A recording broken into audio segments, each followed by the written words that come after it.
Hi guys, welcome to the channel of love and the journey of ascension. No tarot cards this morning. We're going to do some personal development, but we're going to have a look into self-actualization. Okay, self-mastery. And it made mention of the word in yesterday's reading. So I'm drawn to read the last chapter of The Power of Intention whilst we have a few minutes. Now, somebody pointed out to me that at the beginning of the book it tells you to go to the last chapter. Chapter 15, a portrait of a person connected to the field of intention. Self-actualizing people must be what they can be.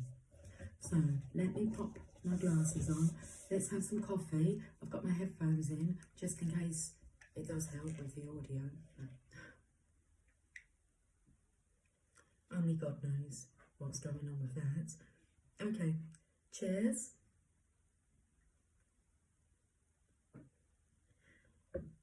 That was a quote by Abraham Maslow. Self-actualizing people must be what they can be.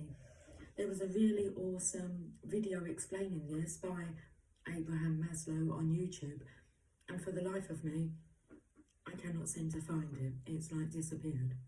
Anyway, we have this written in this book. Okay, so let me read to you. I don't know if we get it all read this morning, but some of it will be good. It's quite a long chapter.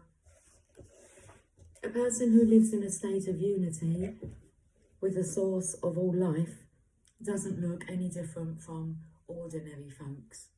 These people don't wear a halo or dress in special garments that announce their godlike qualities. But when you notice that they go through life as the lucky ones who seem to get all the breaks, and when you begin to talk to them, you realise how distinctive they are compared to people living at ordinary levels of awareness. Spend a few moments in conversation with these people who are connected to the power of intention, and you see how unique they are. These people, whom I call connectors, to signify their harmonious connection with the field of intention, are individuals who have made themselves available for success. It's impossible to get them to be pessimistic about achieving what they desire in their lives. Rather than using language that indicates that their desires may not materialise, they speak from an inner conviction that communicates their profound and simple knowing that the universal source supplies everything. They don't say, with my luck, things won't work out. Instead, you're much more likely to hear something like, I intend to create this, and I know it will work out. No matter how you might attempt to dissuade them by pointing out all the reasons why their optimism ought to be curtailed, they seem blissfully blind to reality check repercussions. It's almost as if they're in a different world, a world in which they can't hear the reasons why things won't work out. If you engage them in conversation about this idea, they simply say something like, I refuse to think about what can't happen because I'll attract exactly what I think about. So I only think about what I know will happen. Bless you, Luna. Just having a little sneeze in there. It doesn't matter to them what's happened before. They don't relate to the concepts of failure or it's impossible. They simply, without fanfare, are unaffected by reasons for being pessimistic. They've made themselves available for success, and they know and trust in an invisible force that's all providing. They're so well connected to the all-providing source that it's as if they have a natural aura preventing anything from getting through that might weaken their connection to the creative energy of the power of intention. Connectors don't place their thoughts on what they don't want because, as they tell you, the source of all can only respond with what it is, and what it is infinite supply. It can't relate to scarcity or things not working out because it's none of these things. If I say to the source of all things, it probably won't work out, I'll receive back from it precisely what I sent to it. So I know better than to think anything other than what my source is. To the average person who fears about the future, this all sounds like mumbo jumbo. They'll tell their connector friend to do a reality check and look realistically at the world they live in. But connectors aren't distracted from their inner knowing.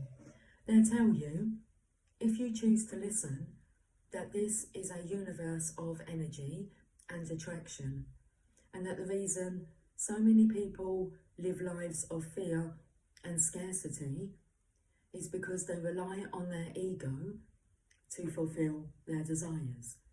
It's simple, they tell you.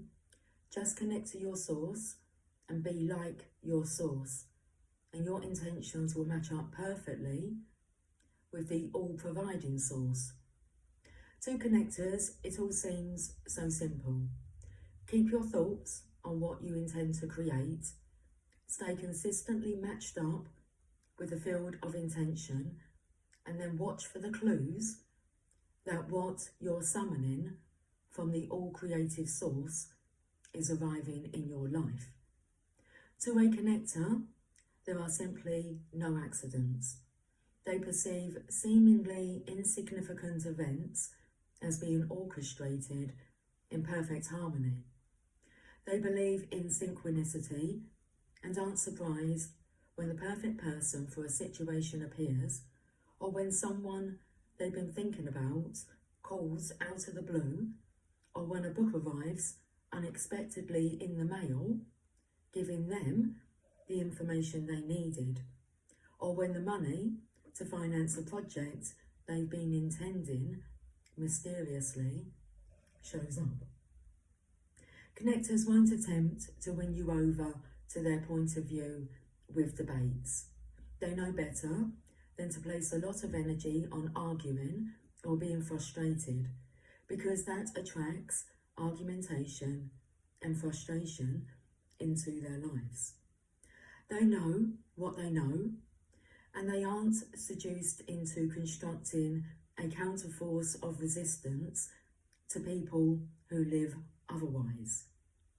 They accept the idea that there are no accidents in a universe that has an invisible force of energy as its source that continuously creates and provides an infinite supply to all who wish to partake of it.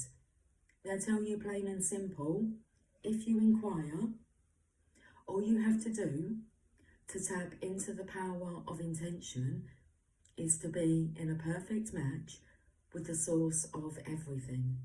And I'm choosing to be as closely aligned to that source as I can. And that is where we will leave this morning's little session. I will talk to you guys soon. Have a fantastic day. Take care. Much love. Bye for now.